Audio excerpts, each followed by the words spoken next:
Hey everybody, and welcome to my channel. Thank you all for tuning in and checking out this video. Appreciate you all so much, and stay tuned for more. Gonna keep on going and going. Ain't no stopping me. What a wonderful, fabulous week of football that we just witnessed in this week 11 out of 18.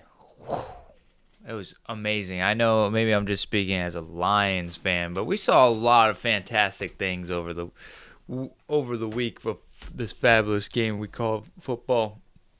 Love the NFL. Chef's kiss. Whew. I'm riding on that high momentum of the Lions' victory.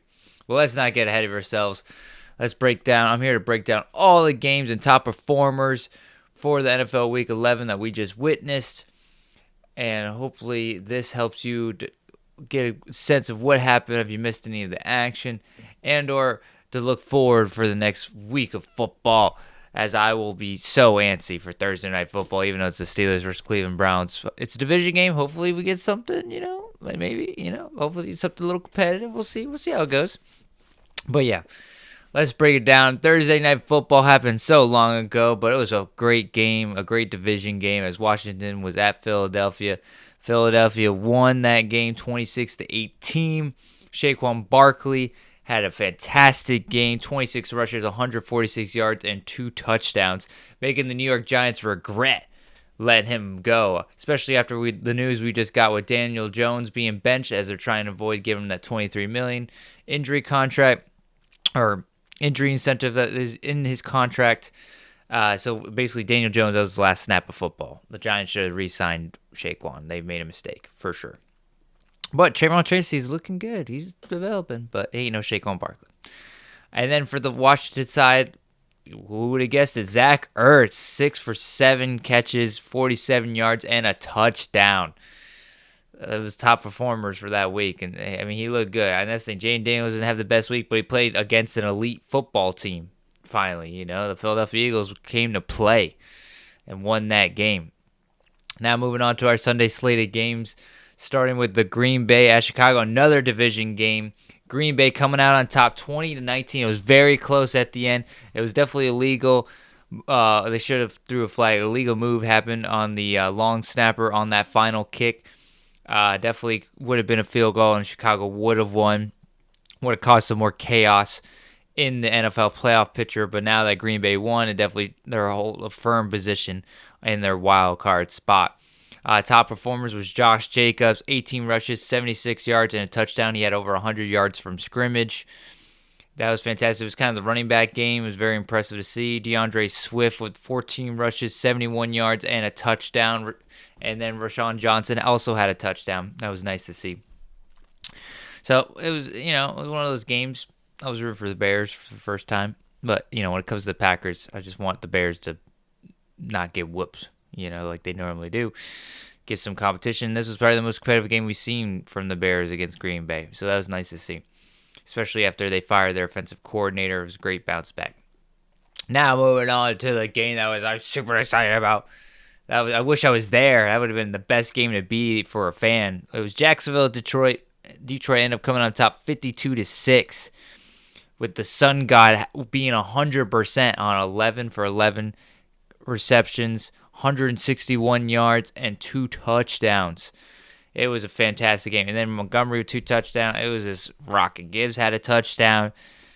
Jameson Williams looked good. Brock Wright had a touchdown. It was awesome to see.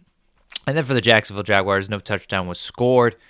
Impressive showing from the defensive front of the Lions. Zadarius Smith had a sack, looked very good. But yeah, let's not forget, top performer was Brian Thomas for the Jacksonville Jaguars. 5 for 7 receptions, 82 yards. So that was a great game to watch and dominate. Not if you're a Jacksonville Jaguars fan. Sorry, Duval. Things are about to happen. People on the hot seat. They better clear house after what happened with that game. Woo! Now moving on, we had Las Vegas at Miami. Miami came out on top, 34-19. It was great for them to get they're going. If they would have lost this, their playoff hopes would have been very crushed. Jonnu Smith with a fantastic game, 6 for 8 catches on 101 yards, 2 touchdowns, And I don't know if you got to see, but his first touchdown celebration, he just threw it straight in the air, and it literally landed with his family and his kid. Like, that's, you don't write that. Like, he didn't even try to, like, aim or throw. He was just like, throw it right up. It was great to see. And then for the other side, he's going to probably break all Sam Laporta's records. We got Brock Bowers, 13 for 16 receptions, 126 yards, and a touchdown. He's the focal point of the offense. He's the only thing they got going for him. Whoever, that's a star, dude. I can't believe he was a Raider. If he went to the other team, we would see so much more from him for sure. Great win for Miami as they try to get closer or be in the hunt for the playoffs. Moving on, we have the LA Rams going against the New England Patriots. The Rams came out on top 28-22. They kind of had this game, and it was a late comeback. Cooper Kupp was fantastic. He had 6 for 10, 106 yards, 2 touchdowns, looking great as he's coming off the injury a couple weeks ago.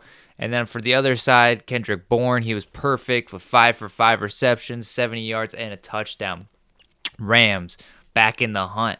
It's really the NFC North and the NFC West. Of course, the NFC East got 2 teams, but the NFC West is like top to bottom is good.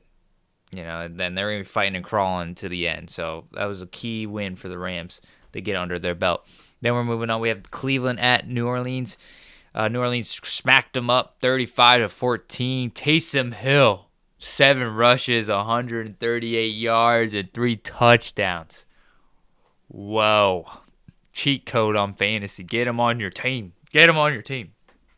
And then for the Browns, let's not forget their top performer, Jerry Jeudy, 6 for 11, 142 yards, and a touchdown. New Orleans came to play, and they try to keep their hopes alive. They might win the NFC South.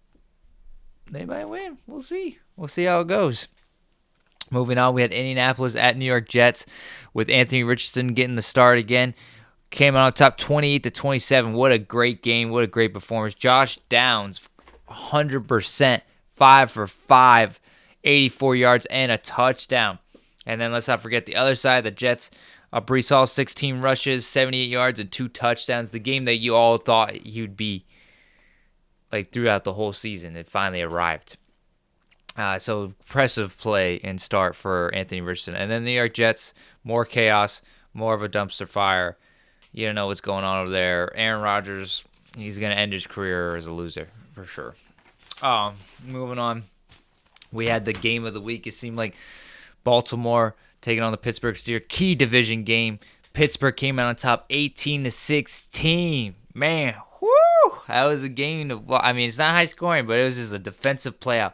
Honestly, it was Patrick Queen's like revenge game. Like he showed out. And he caused the first fumble right off the bat for Derrick Henry, who hasn't fumbled since 2022.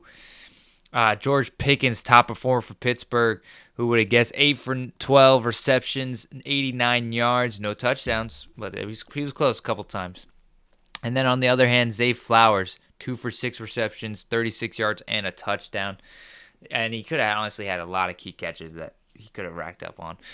But that's besides the point. Pittsburgh came out on top. And I honestly think they did so good and focus on it that they might lose to Cleveland. Like they just let it ride. Like they're not worried about Cleveland.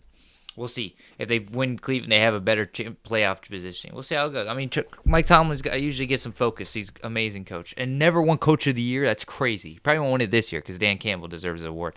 But we'll see how it all goes. And then we have Minnesota at Tennessee. Minnesota came out on top 23-13. Jordan Addison had a touchdown. He was actually productive. Woo! 3 for 8 receptions, 61 yards. And then on the other side for Tennessee, their number one receiver, Nick Westbrook-Akina, with 2 for 6 receptions, 117 yards, and a touchdown. He had a late catch there. And kept the Tennessee in fighting position there to keep up with Minnesota. But Minnesota comes out on top, and sneaky good Minnesota. They got 7-2, like 8-2 now. Before the game, yeah, that's dominant. That's dominant. Can't wait to see him. Let's go Lions. Then moving on to 4 o'clock games, we had Atlanta at Denver. Denver came out on top 38 for 6. There was no top performer for Atlanta Falcons. And then for Denver, Bo Nix came out on top 307 yards, 4 touchdowns. Woo, first 300-yard game of the season. And then 4 touchdowns. It was just ripping. Lamar Humphrey, that was a good catch and run. It was nice to see. Bo Nix is here. And then a key division game, Seattle at San Fran. Seattle pulled away, beating San Fran 20-17. Top performer was Kenneth Walker with 14 rushes, 54 yards, and a touchdown. It was not really a big offensive game. You had Juan Jennings on the other end. He was 10 for 11 with 91 yards and a touchdown. But Seattle pulled away with a great victory. Great victory. And San Fran makes a little head scratch. And we'll see how it comes. Like I was saying earlier, NFC West is like going to fight and crawl. It's going to be a battle all the way up. And then Cardinals had a bye. We're not even talking about them, but they're right now ahead in the division. Moving on, then what other people would say game of the week, but luckily it was at 4 o'clock. So you had your 1 o'clock game of the week and the 4 o'clock game of the week. We had Kansas City at Buffalo. Buffalo beat the Kansas City Chiefs 30-21, ending their undefeated season. That was fantastic to see. James Cook wasn't doing too much, but key runs with 9 rushes, 20 yards, and 2 touchdowns. And then Josh Allen had an amazing rush touchdown at the end to seal the game. And then for Kansas City, surprisingly, Noah Gray had a great game. It was fantastic. He was 4 for 5 receptions, 23 yards, and 2 touchdowns. Looking good, he was. So that's the thing. The Kansas City's going to have tight ends galore. But Buffalo came out on top on a key victory that was huge. And hopefully Buffalo keeps on winning out to get that home field advantage. That would definitely help keep Kansas City from getting to the Super Bowl for sure. So that was a great game for Buffalo and exciting to see. Now for our Sunday night game, we had Cincinnati Bengals come out on top.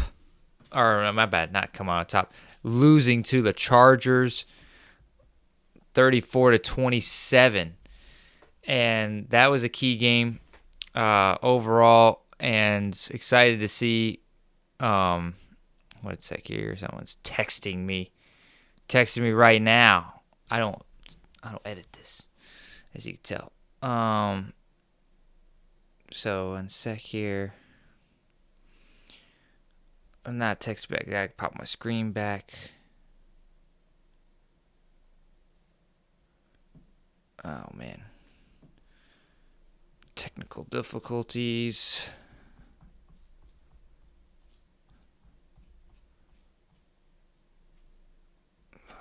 So yeah, Los Angeles Chargers won the game. It was very close. Came down to the wire. Cincinnati, missed field goals galore. But Cincinnati put up a fight. They were fighting it out as much as they can, as much as anyone can. But end up losing that game. So the Chargers came out top 34-27. J.K. Dobbins had 2 touchdowns off 11 rushes, 55 yards. T. Higgins, 9 for 14, 148, and a touchdown. Whew, and then Jamar Chase had 2 touchdowns, so that was great to see. That was a fantastic game. And then next Monday night, it's going to be Los Angeles Chargers taking on the Ravens. Both the Harbaugh coaches going at each other again. It's always fantastic to see.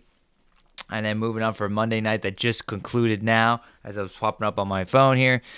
Houston came out 34-10. What a whooping. What a whooping that was. Who would have saw that coming? Everybody. I don't know how Dallas is going to win a game for the rest of the season, honestly. So poor Dallas. Not really. And for all you Dallas Cowboys fans, let me just send the invite. You're part of the old Americas team. Why don't you join the new Americas team, the Detroit Lions?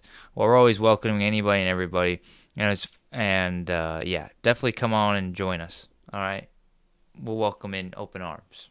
Come on through. Now to break down top performer was definitely Joe Mixon with literally 151 rush yards, 159 reception yards. And then, what's it called? He had a reception touchdown. Looking at his stats now. Oh. No, that's his season stats. Wow, okay. I was going to say, well, he racked it up. What kind of game is this? Let's pop it up here. Okay, so he had 2 receptions. How do you rack up? He had 109 rush yards, 3 touchdowns. That's what it is. Holy cow, 3 touchdowns. Wow. Joe Mixon ran it all over him. Dallas Cowboys defense giving up. Poor Dallas. Yeah, that's disheartening. Disheartening. But good game for Houston. They needed that. They really did. And they're probably going to seal the AFC South. They don't have much competition. We'll see how that goes. Oh, and that's my NFL recap for Week 11. Appreciate y'all watching this. Definitely stay tuned for my game picks as I came out. Let's see what my totals was. I came out 8-6. I definitely improved for 5-9. But I'm trying to be perfect one of these weeks. I want to be perfect, but it's so hard. But I'll definitely help you all out. I'm definitely getting my game picks out by Wednesday. And, yeah, good times ahead. Very excited for the season. It just only gets better for me as a Lions fan. And we about to whoop. And that's the thing. Good times ahead. And that's the thing. After that game, I'm just, like, riding on my high horse. We're in the golden era of Lions fans. Stick to it. Enjoy. Celebrate. Let's go. Good times ahead. Well, appreciate you all tuning in and watching this NFL Week 11 recap. Hope to see you all soon. Definitely hit me up for anything and everything. If any questions you need, always here to respond. And thank you all again for watching this video. Tune in next time. Thank you all for watching this video. Please subscribe to get notified for all my future content that I will be publishing out on all the sports that are out there that I love and hold dear. The four meccas: baseball, hockey, football, basketball. Let's go. Pump, pump, pump. Appreciate you all giving me your ear and your time. Thank you all again for tuning in, and I appreciate all of you so very much. Please tune in next time for more. Let's go.